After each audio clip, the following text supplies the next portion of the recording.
자, 40 몇 페이지지? 네. 전기의 발생입니다. 근데 얘들아, 봐봐. 내가 분명 1단원 파트가 끝났다고 설명을 하고 시작을 했는데, 갑자기 또 원자가 보여. 이 짜증나죠? 아니, 기끈 1단원이 끝났는데 갑자기 원자가 왜 나와? 이유가 있습니다.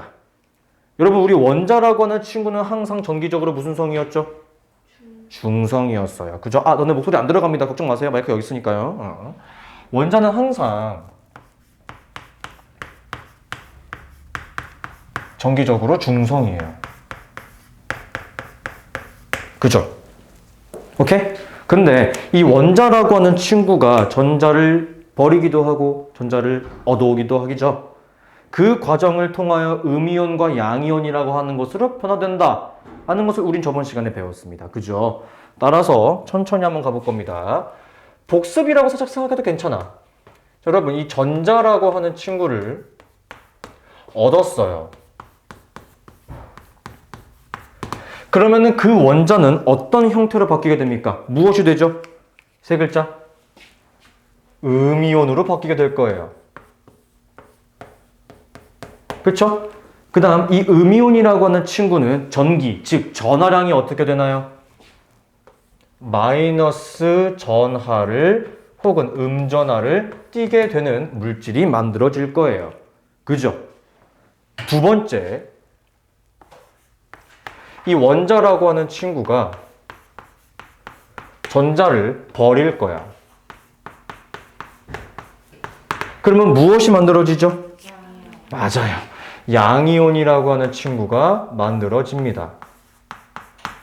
자, 이 양이온이라고 하는 친구는 어떤 전하를 띠게 되는 거예요? 플러스 전하, 즉 양전하를 띠게 되는 거죠. 그쵸, 여러분? 이 내용이 바로 전기의 발생이라고 하는 내용과 똑같습니다. 무슨 소리냐?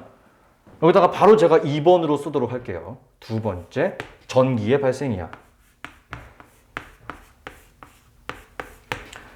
전기의 발생. 즉 여러분, 어떠한 전기가 발생된다, 전기를 가진 친구가 만들어졌다라고 하는 것도 결국에는요, 전자의 이동으로 만들어지는 겁니다. 이해하시겠죠? 오케이? 즉 어떠한 전기가 발생됐다라고 하는 것은 이 전자가 이동하여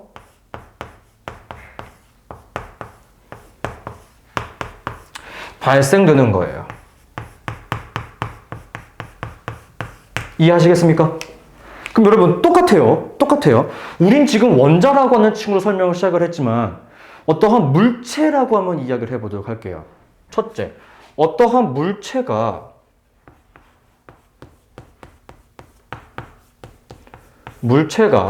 전자를 얻었습니다. 그러면 그러한 물체는 전자의 양이 많아질까요? 원자핵의 전하량이 더 클까요? 이거랑 똑같은 내용이라고 생각해 보세요. 그럼 누가 어떻게 될까요? 전자가 더 많아지겠죠. 그렇죠? 바로 그겁니다. 따라서 물체가 전자를 얻게 되면 어떤 전기를 띠게 될까요? 마이너스 전하를 띠게 바뀔 거예요. 여러분, 이거 우리 열심히 공부했던 내용이랑 똑같은 내용이죠. 그죠?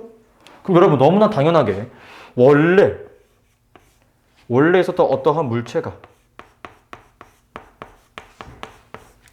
이 전자라고 하는 친구를 버리면 원자핵의 전하량이 더 커지게 되겠죠. 따라서 그러면은 어떤 전하를 띠게 되겠어? 그렇지. 플러스 전하를 띠게 될 것이다. 이 내용 어렵나요? 전혀 어렵지 않아요. 왜냐하면 우리가 이온 파트에서 충분히 다 언급을 했던 내용이기 때문에 막 그렇게까지 복잡한 내용은 아닐 겁니다. 그죠? 좋아요. 자, 세 번째로는 우리 마찰전기라고 하는 친구에 대해서 이야기를 한번 해볼 겁니다. 자, 마찰전기예요. 마찰전기. 자, 마찰전기라고 하는 것은요, 막 비벼가지고 전기를 띠게 하는 거예요. 우리가 어디서 많이 들어본 내용 아니야? 막 비벼가지고 머리카락 딸려오게 하고 하는 거. 우리 뭐라고 얘기하지, 이거? 이렇게? 정전기, 그지? 즉 마찰 전기는요, 흐르지 않고 가만히 정지해 있는 전기다라고 표현을 해요. 그래서 정전기라고도 볼 수 있는 거예요. 정전기. 이해하시겠죠? 오케이? 자, 그러면 우리 생각을 한번 해봅시다. 자, 머리카락이랑 자로 한번 이야기해볼게. 우리가 자를 스웨터에다가 막 비벼요. 옷에다가 막 비벼요. 그 다음 머리카락 갖다 댑니다. 머리카락이 딸려와, 안 딸려와? 딸려오지. 질문해볼게. 그러면 자는 원래 전기를 가지고 있었어? 아니야. 그럼 반대로 우리 머리카락은 원래 전기를 가지고 있었어? 아니었어. 즉, 자랑 머리카락은 원래 무슨 상태였어? 중성. 그치? 전기를 띠지 않은 중성 상태였죠. 즉, 이 마찰 전기라고 하는 친구는요, 원래 전기적으로 중성이었던 물질이, 오케이? 원래 전기적으로 중성이었던 물질이 어떠한 작용을 통해 바로 마찰이라고 하는 작용을 통해 마찰이라고 하는 작용을 통해 어떻게 되는 것이다? 전기, 즉 전하라고 하는 친구를 띠게 바뀌는 것을 이야기합니다. 오케이? 근데 얘들아, 이 전기, 전하라고 하는 친구는 크게 몇 종류가 있어요? 두 종류가 있죠. 칠판에 써있네. 마이너스랑 플러스가 있어요. 그죠? 근데 어떤 친구가 마이너스를 띄었다라고 하는 것은 전자를 어떻게 한 거야? 얻은 거지. 어떤 친구가 플러스를 띄었다라고 하는 것은 뭐예요? 전자를 버린 거겠죠. 이해됩니까? 마찰 전기는 이런 거예요. 즉, 결국에 이 어떠한 두 물체를 마찰함으로 전자가 이동에 가만히 정지해 있어?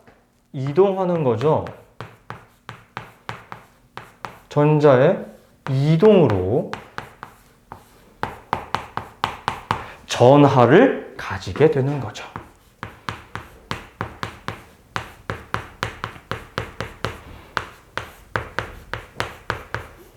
이해됐습니까? 자, 여기서 이렇게 마찰 시 전자의 이동으로 전하를 가지게 된다라고 하는 이 현상을 우리는 두 글자로 대전되었다라고 이야기를 해요. 왜냐면은 매 수업 시간씩 계속 이 글을 쓰는 게 굉장히 귀찮으니까 두 글자라고 확 줄여본 거야. 이해했어? 됐죠?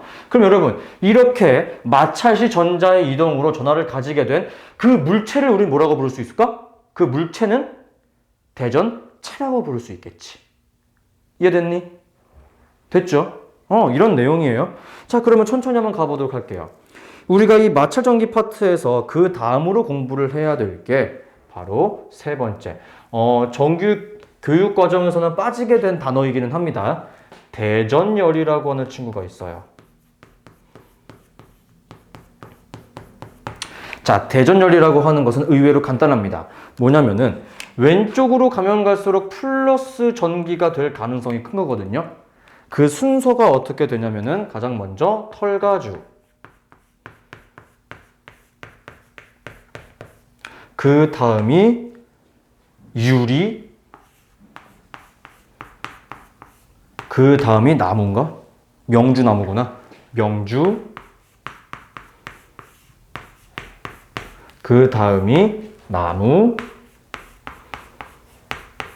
그 다음이 고무, 그 다음이 플라스틱이야.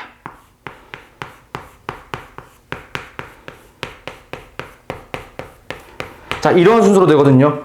즉, 플라스틱 쪽에 가까우면 가까울수록 마이너스 전기를 띨 가능성이 높아지는 겁니다. 그럼 여러분 생각을 해볼게요. 왼쪽으로 가면 갈수록 플러스 전하가 된다라고 하는 것은 전자를 어떻게 할 확률이 높아지는 거예요? 그렇지.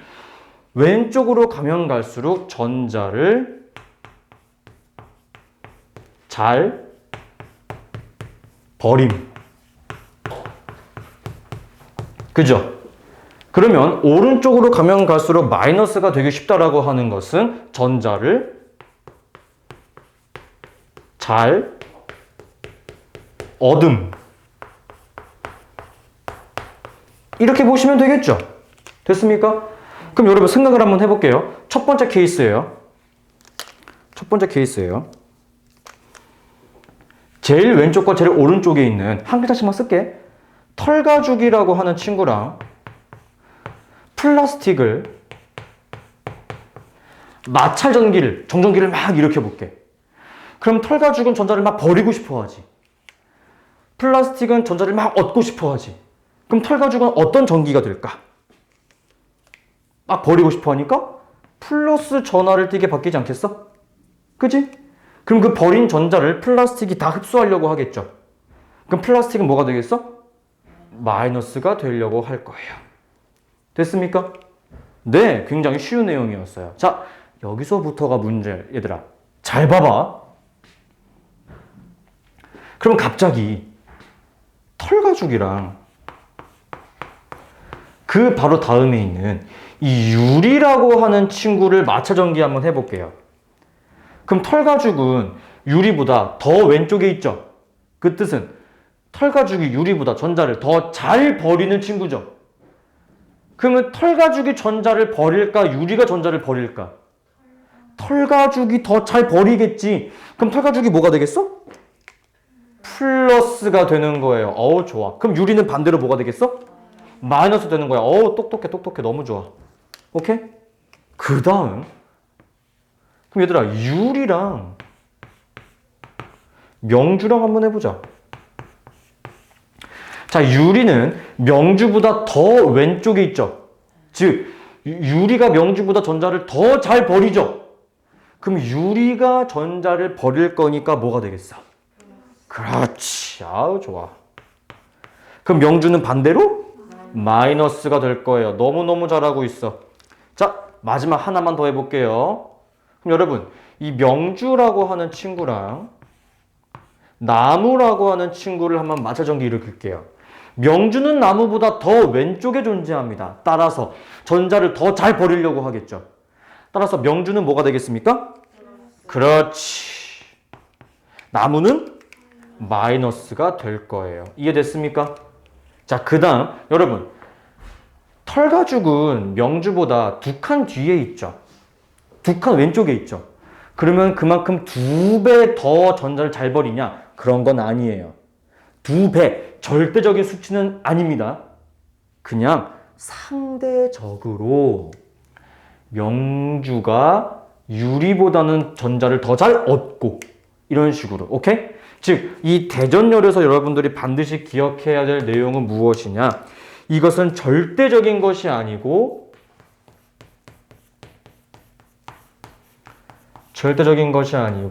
상대적인 수치를 나타내는 것이다.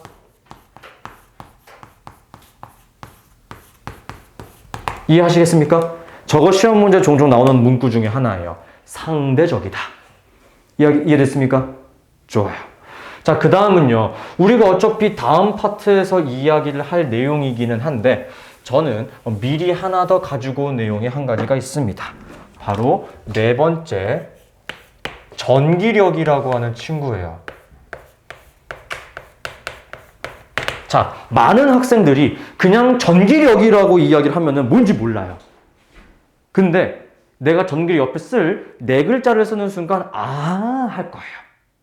여러분, 전기력의 종류는요. 첫째, 인력이 있어요. 들어본 적 있지? 인력이 뭐야? 이것도 인력이야. 자석의 N극과 S극, S극과 N극. 이거 인력이야. 그치?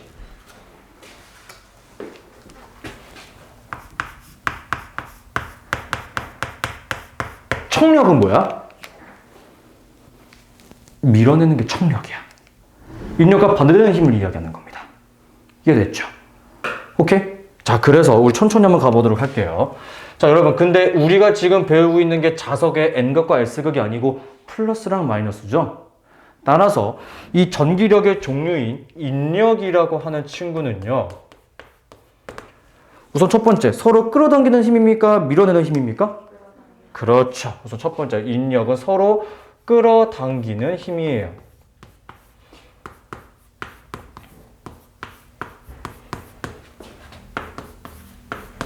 그 다음 여러분 자석 한번 생각해 볼게요.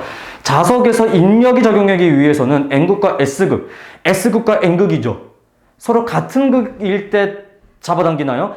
다른 극일 때 잡아당기나요? 다른 극일 때 잡아당기죠. 다른 극.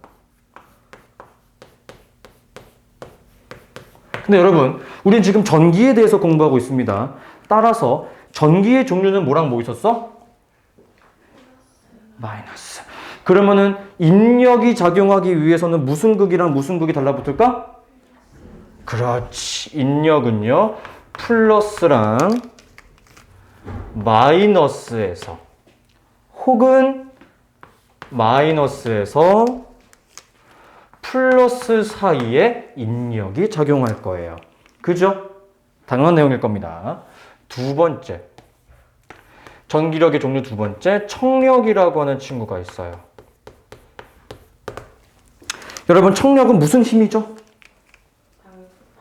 반대. 그렇지. 서로 밀어내는 힘을 의미합니다. 자, 자석에서 청력이 작용하기 위해서는 같은 극이에요? 다른 극이에요? 네, 서로 같은 극입니다. 즉, 전기력에서도 같은 극이 돼야 되는 거겠죠? 플러스랑 플러스 극 혹은 마이너스랑 마이너스 극 사이에서 작용하는 힘이 바로 청력일 겁니다. 됐나요? 이해됐죠? 이런 밀어내는 힘과 당겨내는 힘 기억해 두셨으면 좋겠어요. 자, 근데 그렇게 어려운 것 같지 않은 전기력을 내가 왜 얘기했냐면은 여러분 시험 문제에서 이렇게 나와요. 두 물체 사이에 이거 적어놔. 적용하는 전기력을 쓰시오.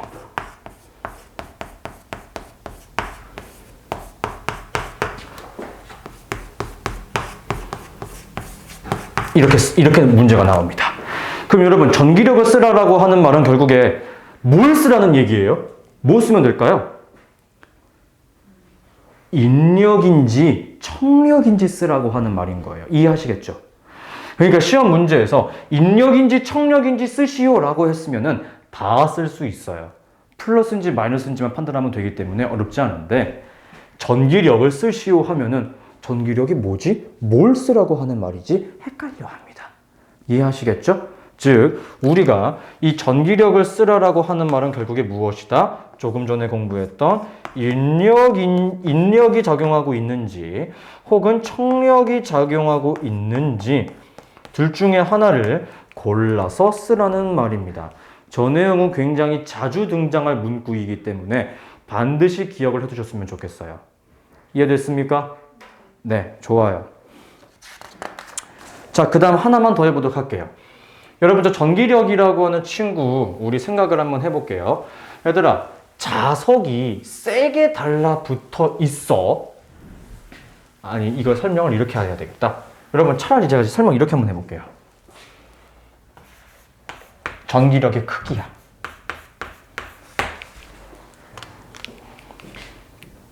자석이 되게 세게 작용할 때는 딱 붙어 있을 때입니까? 조금 멀리 떨어졌을 때입니까? 딱 붙어 있을 때죠. 그쵸? 여러분, 전기력의 크기는요, 두 물체 사이 거리가 가까울 때